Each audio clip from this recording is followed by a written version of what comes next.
हम और आप कातंत्र व्याकरण का अध्ययन कर रहे हैं और कातंत्र व्याकरण में द्वितीय सोपान लिंग प्रकरण हमारा चल रहा है। लिंग प्रकरण में हमने अकारांत शब्दों के प्रयोग पूरे सिद्ध कर लिए हैं और आकारांत शब्दों में क्षीरपा शब्द का प्रयोग हमने किया है। अकारांत शब्दों में दो प्रकार के शब्द रहते हैं, एक सर्वनाम संज्ञक शब्द और एक सामान्य शब्द। सामान्य शब्द जो होते हैं उनके सभी रूप एक ही प्रकार के चलते हैं और जो सर्वनाम संज्ञक शब्द होते हैं उनमें पंच विभक्तियों में कुछ परिवर्तन हो जाता है, जैसे जस, गे, गसी, गी, आम। इन 5 स्थानों पर परिवर्तन देखा जाता है। उसके बाद में अल्पादि शब्दों में जस विभक्ति के रहने पर 2 रूप बनते हैं, एक पुरुष के समान और एक सर्वनाम संज्ञक के समान। और पूर्वादि शब्दों में गसी गस विभक्ति के आने पर 2 रूप बनते हैं, एक सर्वनाम संज्ञक और एक पुरुष के समान।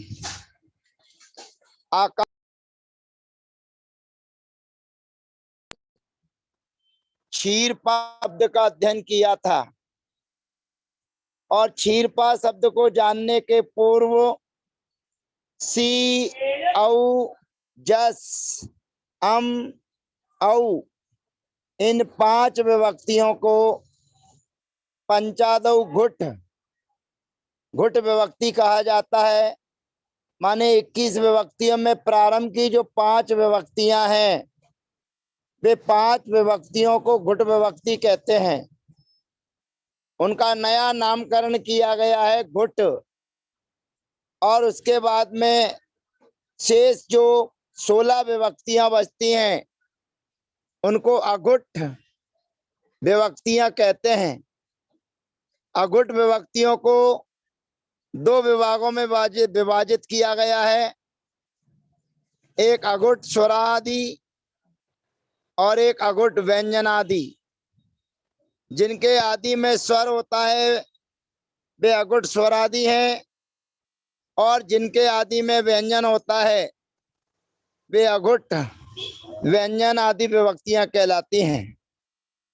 तो जिन विभक्तियों में आदि में स्वर होता है ऐसी अघुट वाली विभक्तियों के होने पर आ धातु रघुट स्वरे सूत्र से क्षीरपा शब्द में रहने वाले आकार का लोप हो जाता है और जो शेष विभक्ति संबंधी स्वर रहता है वह उस पा में जुड़ता चला जाता है। तो एक बार पुनः क्षीरपा शब्द के रूप हम आपके बीच में रख रहे हैं। क्षीरपा धन सी रेप सोर विसर्जनीय। क्षीरपा धन औ ओकारे औ औकारे च। क्षीरपौ क्षीरपा धन जस समाना सवर्णे दीर्घी भवती परस्य लोपम रेप सोर विसर्जनीय क्षीरपा। और संबोधन में भी क्षीरपा, क्षीरपौ, क्षीरपा। अम विभक्ति के आने पर समाना सवर्णे दीर्घी भवती परस्य लोपम क्षीरपाम, क्षीरपौ। और उसके बाद में सस विभक्ति जब हमारे बीच में आती है तो ये सूत्र लगता है आ धातु रघुट स्वरे। इस स्वर के आने पर जो क्षीरपा में रहने वाला आकार था उस आकार का लोप हो जाता है और जो सस में से अस बचा था वो जुड़ता चला जाता है। क्षीरपा ता विभक्ति में आ का लोप होकर आ जुड़ जाता है, क्षीरपा। ङे विभक्ति में ए बचता है, आ का लोप हो जाता है, क्षीर पे। भ्याम विभक्ति में कुछ नहीं करना पड़ता है, क्षीरपा भ्याम क्षीरपा भी, फिर क्षीरपा भ्याम क्षीरपा भ्यः। पंचमी में अस बचता है, आ का लोप हो जाएगा, क्षीरपाः। षष्ठी में भी क्षीरपाः। ओस विभक्ति के आने पर क्षीरपोः। आम विभक्ति के आने पर क्षीरपाम, और गी विभक्ति के आने पर क्षीरपी। ओस विभक्ति के आने पर क्षीरपोः, और सुप विभक्ति के आने पर क्षीरपासु। इस प्रकार से आकारांत शब्दों के प्रयोग हमने पूर्व में जाने। अब हमारे बीच में इकारांत शब्द आता है, वह है मुनि।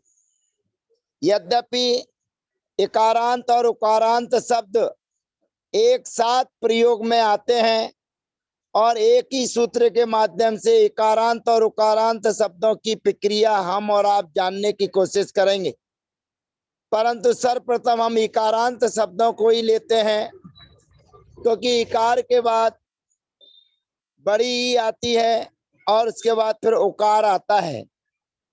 तो यहाँ पर इकारांत शब्दों में मुनि शब्द हमारे बीच में है। मुनि शब्द के सामने शी विभक्ति लाएंगे, औ विभक्ति लाएंगे, जस विभक्ति लाएंगे। जैसे हम विभक्तियां पूर्व में पुरुष शब्द के साथ में या सर्व शब्द के साथ में लेते आए हैं, ऐसे ही हम मुनि शब्द के साथ में भी सभी विभक्तियों को लेकर आएंगे।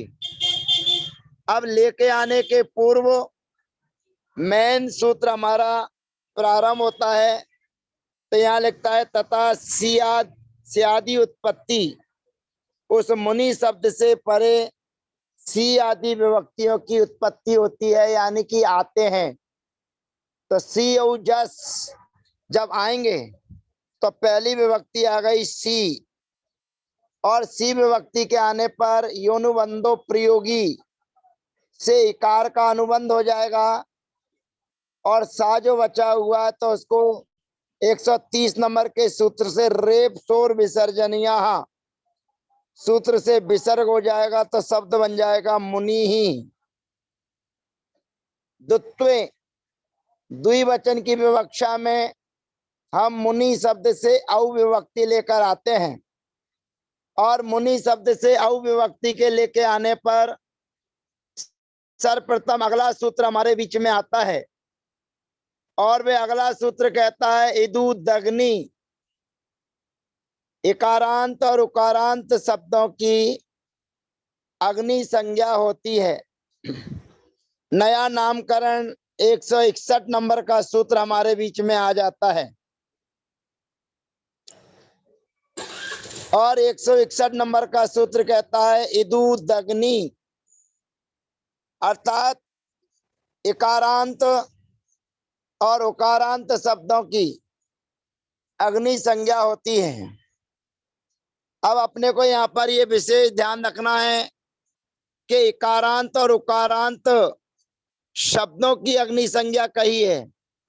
यहाँ कोई पुल्लिंग, स्त्रीलिंग और नपुंसक लिंग का विभाग नहीं किया गया है।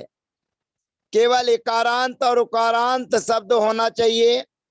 उन इकारांत और उकारांत शब्दों की अग्नि संज्ञा ये नया नामकरण किया गया है।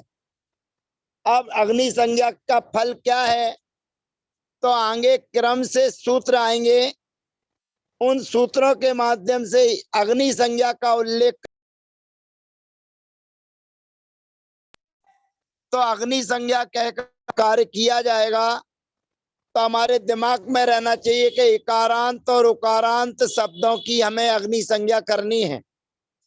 इकारांत शब्द में हमारे बीच में मुनि है, उकारांत शब्द में हमारे बीच में साधु आ सकता है, मुनि गुरु आ सकता है, और यहाँ पर मुनि की जगह रवि आ सकता है।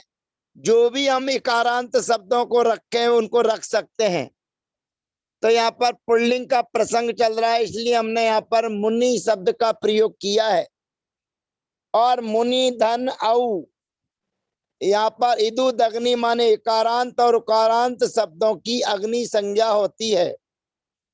अग्नि संज्ञा हो जाने पर सूत्र आता है औकारा पूर्वम। औकारा पूर्वम का मतलब है हम औ विभक्ति लेकर आए हैं, तो औ विभक्ति लेकर आए हैं। सूत्र से हम अर्थ इसलिए बता रहे हैं कि सूत्र आपके दिमाग में बैठा रहे। अब अग्नि संज्ञा हमने दो लोगों की है, एक इकारांत की और उकारांत की। अब इकारांत सब हमारे सामने है मुनि। अब मुनि शब्द का हम अनतिक्रमण करेंगे। मुनि धन, मुन धन ई धन औ, ये सूत्र कहता है औकारा पूर्वम, अर्थात औ विभक्ति को जो आगे सूत्र है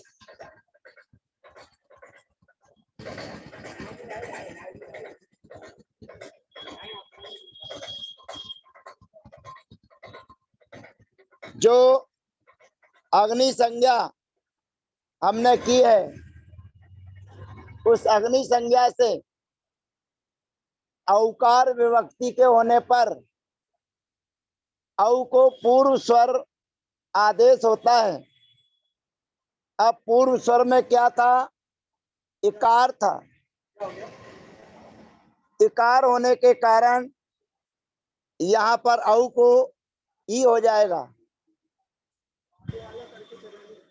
औ को ई आदेश हो जाएगा। मुनि, मुन धन ई धन ई।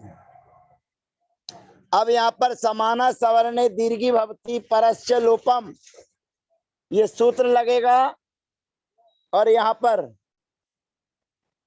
दोनों शब्द बन जाएंगे मुनि। तो मुनि का प्रयोग हमारे बीच में हो जाएगा मुनि। अगर हमारे बीच में साधु शब्द होता तो साधु को औ के स्थान पर उ आदेश होता, तो वहां पर भी समाना सवर्णे दीर्घी भवती परस्य लोपम लगाते तो बन जाता साधु। यहाँ पर मुनि बना हुआ है। हम धीरे धीरे आगे की ओर बढ़ेंगे। अब आगे हमारे पास में जस विभक्ति आती है, मुनि धन जस। और जस विभक्ति के आने पर हमारे सामने अगला सूत्र आ जाता है इरे दुरो जसी। इरे दुरो जसी अर्थात अग्नि संज्ञा में रहने वाली ई को ए आदेश हो जाता है, ऊ को औ आदेश होता है। ई के स्थान पर ए और ऊ के स्थान पर ओ आदेश होता है जस विभक्ति के होने पर। इरे दुरो जसी, ई के स्थान पर ए आदेश और ऊ के स्थान पर ओ आदेश होता है अग्नि संज्ञा के होने पर। तो हम अनतिक्रमण करेंगे। मुनि धन,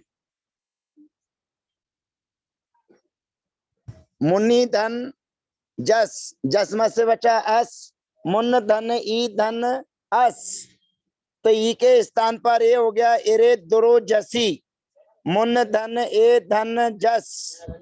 अब ए आय सूत्र लगेगा, ए के स्थान पर आय आदेश। अब रेप शोर विसर्जनिया जो अस का सा है उसके स्थान पर विसर्ग हो जाएगा और सभी चीजों को जोड़ दिया जाएगा व्यंजन मत्सरम परवर्णम नएत से। तो प्रयोग बनेगा मुन्नेयाह। मुन्नेयाह शुरू से चलते हैं, पहली विभक्ति बनाएंगे, सी विभक्ति लाएंगे, रेप शोर विसर्जनिया, तो बनेगा मुनि ही। फिर औ विभक्ति लाएंगे तो औकारा पूर्वम, औ के स्थान पर ई आदेश हो जाएगा और ई के सामने ई है तो समाना सवर्णे दीर्घी भवती परस्य लोपम, तो शब्द बनेगा मुनि ही। जस विभक्ति के लाने पर इरे दुरो जसी, अर्थात अग्नि संज्ञा से परे जस विभक्ति के होने पर ई के स्थान पर ए होता है, उ के स्थान पर ओ होता है। अब हमारे सामने अग्नि संज्ञा इकारांत शब्द है, तो ई के स्थान पर ए आदेश हो जाएगा और ए आय सूत्र लगेगा, और ए आय लगने पर रेप शोर विसर्जनिया लगेगा, तो बन जाएगा मुन्याहा। अब संबुद्धि में लाते हैं, संबोधन में मुनि धन सी। अब मुनि धन सी ये संबुद्धि की विभक्ति हम लेकर आए, योनुबंधो प्रयोगी से ई का अनुबंध लोप कर दिया। अब हमारे सामने स्थिति है मुन धन ई धन सी। अब ये ई जो है वो ह्रस्व है, और ह्रस्व होने के कारण पीछे हमने सूत्र पढ़ा था, ह्रस्व नदी श्रद्धा भ्याह सिरलोपम। ह्रस्व से रहने वाली सी का अनुबंध लोप होता है, नदी से रहने वाली सी का लोप होता है, और श्रद्धा से परे रहने सी संबुद्धि संबंधी सी का लोप होता है। तो हमने सी का लोप कर दिया। अब हमारे सामने स्थिति है मुनि। अब अगला सूत्र आता है संबुद्धौच, अर्थात संबोधन के होने पर, पीछे हमने पढ़ा था आमंत्रणे सी संबुद्धि। आमंत्रण में सी की संबुद्धि संज्ञा होती है, तो ये सूत्र कहता है आमंत्रणे च, अर्थात आमंत्रण के होने पर, शी विभक्ति के होने पर जो मुनि संज्ञक इकारांत शब्द है उनके स्थान पर ए आदेश हो जाता है, और जो उकारांत शब्द हैं उनके स्थान पर ओ आदेश हो जाता है। अब सामने वाला प्रश्न करता है कि आपने ह्रस्व नदी श्रद्धा भ्याह सिरलोपम सूत्र के द्वारा सी विभक्ति का लोप कर दिया है। अब सी विभक्ति का लोप कर दिया है तो संबुद्धौच कहता है संबुद्धि के होने पर, यानी संबुद्धि संबंधी सी के होने पर अग्नि संज्ञक को ई को ए होता है, उ को ओ होता है। तो सामने वाला प्रश्न करता है कि यहाँ पर अब संबुद्धि है कहाँ? उस संबुद्धि का तो आपने लोप कर दिया है, अभाव कर दिया है। तो जब ऐसा प्रश्न किया जाता है तो सामने वाला कहता है प्रत्यय लोपे प्रत्यय लक्षणम, अर्थात शी विभक्ति प्रत्यय संबंधी है, और प्रत्यय का लोप हो जाने पर प्रत्यय का लक्षण देखा जाता है। सी विभक्ति का यद्यपि लोप कर दिया गया है, और लोप हो जाने के कारण भी उस सी विभक्ति संबंधी जो कार्य होना है वह होएगा। ये परिभाषा हमारे बीच में यही कहती है कि प्रत्यय लोपे प्रत्यय लक्षणम, अर्थात प्रत्यय के लोप होने पर प्रत्यय का लक्षण देखा जाता है, और प्रत्यय का लक्षण देखे जाने पर जो संबुद्धौच है वो ई के स्थान पर ए आदेश कर देगा। तो प्रत्यय लोपे प्रत्यय लक्षणम इति न्यायात, इस परिभाषा के माध्यम से यहाँ पर सामने उसको संबुद्धि नजर आ रही है, और संबुद्धि नजर आने पर संबुद्धौच सूत्र के माध्यम से ई के स्थान पर ए आदेश कर दिया जाएगा। और पुरुष शब्द के रूप जब हमने सीखे थे उस समय आपके बीच में आचार्य भगवंत ने बताया था कि संबुद्धि का प्रयोग करते समय, संबोधन का प्रयोग करते समय हमें उस शब्द के पूर्व हे भो अरे आदि शब्दों का प्रयोग करना चाहिए। तो यहाँ पर हम हे मुने ऐसा बोलेंगे। द्विवचन में पूर्व की तरह औकारः पूर्वम लगाएंगे तो हे मुनि, और जस विभक्ति में इरेद्रो जसी लगाएंगे तो बन जाएगा हे मुन्याः। यानी कि प्रथमा विभक्ति और संबोधन में प्राय करके एक ही प्रकार के रूप रहते हैं, उनमें कोई परिवर्तन नहीं आता है। परंतु शिव भक्ति के रहते हुए कुछ परिवर्तन हो जाता है, और उस परिवर्तन के होने पर प्रतिमा के एक वचन में मुनि ही बना था, और यहाँ पर बना हे मुने, यानी कि संबोधन में रहने वाली विभक्ति का हिरस नदी श्रद्धा अभ्यास लोपम से लोप हो गया। औ विभक्ति में कोई परिवर्तन नहीं होता है, जस विभक्ति में कोई परिवर्तन नहीं होता है, तो वो रूप वैसे के वैसे ही रहते हैं, लेकिन संबोधन में हे लगा के प्रयोग किया जाता है, हे मुनि, हे मुनियाह। अब उसके बाद में हम विभक्ति लेकर आते हैं द्वितीया की एक वचन में मुनि धन अब मुनि की को बाहर निकालेंगे, मुन धन ई धन तो अगला सूत्र हमारे बीच में आता है अग्ने रमोकारा। यह सूत्र कहता है कि अग्नि संज्ञा से परे जो अम का आकार है, उस अम के आकार का लोप हो जाता है। अग्नि रमोकारा के बीच में अवग्रह खंडाकार का चिन्ह यहाँ पर है, जो इस पीडीएफ फाइल में नहीं छप पाया है। तो अग्नि रमोकारा अर्थात अग्नि संज्ञा से परे जो अम का आकार है, उस अम के आकार का लोप हो जाता है, ऐसा जानना चाहिए। अब हमारे पास स्थिति थी मुन धन ई धन अब अम के आकार का लोप हो जाएगा तो माँ भर शेष बचेगा, और माँ के रहने पर शब्द बन जाएगा मुनिम। व्यंजन मत्सरम परवर्णम नयत लगाएंगे तो प्रयोग हो जाएगा मुनिम। और उसके बाद में औ विभक्ति लाएंगे तो औकारा पूर्वम सुत लगाएंगे तो बन जाएगा मुनि।